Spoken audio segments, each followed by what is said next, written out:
Imagine you're sitting at your kitchen table one evening, staring at your latest paycheck stub. It's a few $100s more than last year, maybe from a promotion or a cost of living adjustment.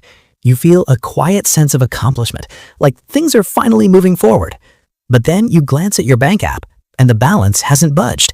It's the same modest cushion it was 6 months ago, or worse, it's dipped a bit.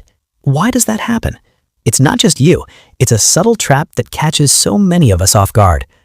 Let me take you through the life of someone like Alex, a 28-year-old marketing coordinator in Chicago.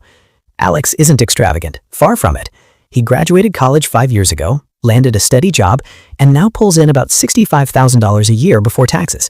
After federal, state, and Social Security deductions, that nets him around $4,200 a month. Sounds decent for a young professional starting out, right? But here's where reality sets in.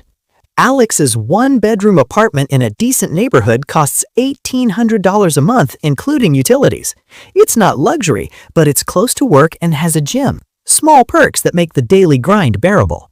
Then there's the car, a used Honda he financed a couple of years back, with payments at $350 monthly, plus insurance and gas adding another $200.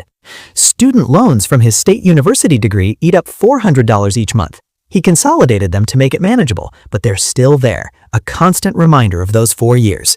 Credit cards? Alex uses them for everyday stuff, groceries, streaming services, the occasional takeout, and pays off most of it, but there's always that lingering balance from a trip last summer or an unexpected phone repair, tacking on $150 in minimum payments. Now add in the subtler pressures, keeping up with friends who post about weekend brunches or new gadgets on social media.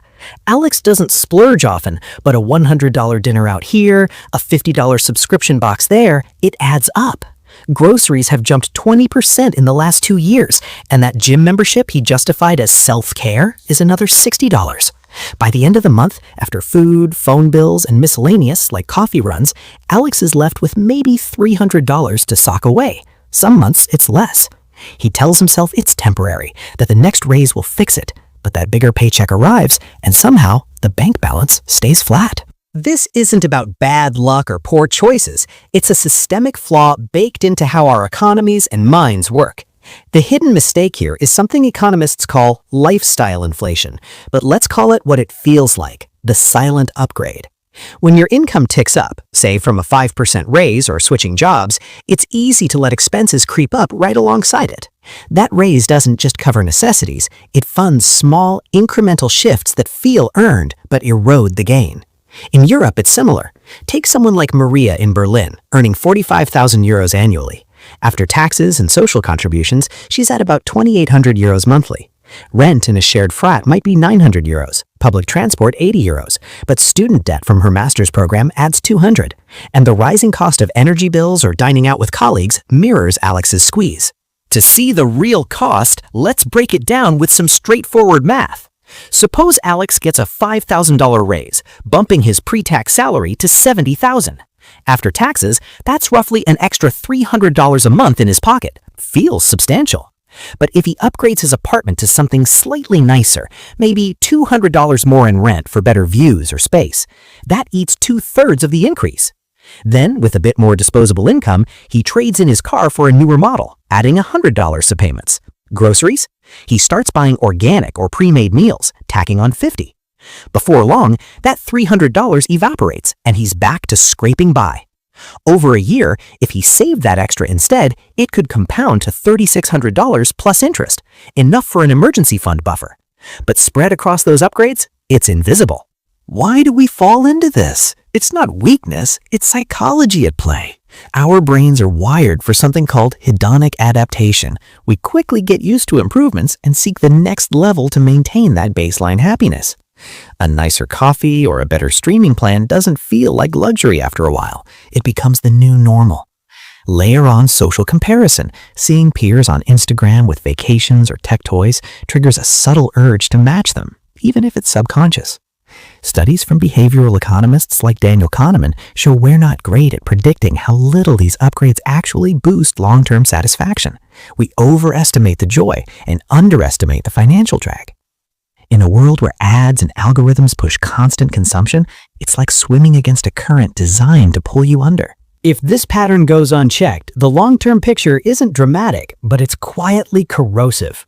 Fast forward 10 years for Alex. At 38, he's earning $90,000, but his lifestyle has scaled. Maybe a house mortgage at $2,500 monthly, kids' activities, or higher-end hobbies.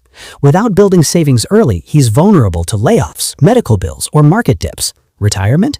The math shows that missing out on compounding those early raises could mean working an extra 5 years. In Europe, with Strumler social nets, it's less about destitution and more about lost freedom, delayed travel, or relying on pensions that barely cover basics amid rising costs. It's not a crisis, just a slower erosion of options. But here's where perspective shifts. People who navigate this intelligently don't chase minimalism or grind harder, they anchor their thinking differently. They view income increases as opportunities to widen the gap between earnings and expenses, not close it. Take someone like Jordan, a software developer in London who's been through the same early career phase. When Jordan got a promotion, instead of upgrading the flat, they calculated the net gain and funneled half straight into investments, like a low-cost index fund tracking the S&P 500 or Euro Stoxx 50. It's unemotional. Treat the raise as a bonus to future-proof, not spend.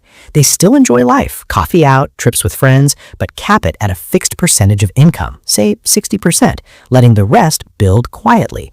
Psychologically, they reframe wants as choices, weighing them against future flexibility. It's about clarity, recognizing that true security comes from that growing buffer, not the next purchase. In the end, this isn't about overhauling your life overnight or feeling like you've messed up. It's simply noticing the pattern, understanding why it happens, and seeing the quiet power in small redirections. If any of this resonates, consider hitting that subscribe button for more breakdowns like this. Thanks for watching.